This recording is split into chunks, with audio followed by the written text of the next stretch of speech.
எத்தனை சாமி வந்ததையா இது எந்தெந்த சாமி தந்ததையா எத்தனை பாட்ட சொன்னதையா அத சுத்துற பூமி கண்டதையா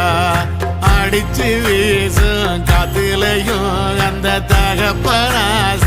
சுத்துதையா பிடிச்சு பூக்கும் விதையிலும் ஒரு வம்சத்து கதையே உள்ளதையா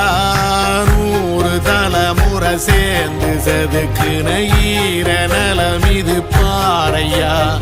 வாழும் வரையிலும் நீயும் விதைக்கிற கடமை இருக்கு கேளையா கோடி விளக்காயேந்தி கிடந்த வீடும் இருண்டது ஏனையா மாட விளக்கா நீயும் வரத்தான் வீடும் ஏங்கி நிக்குதையா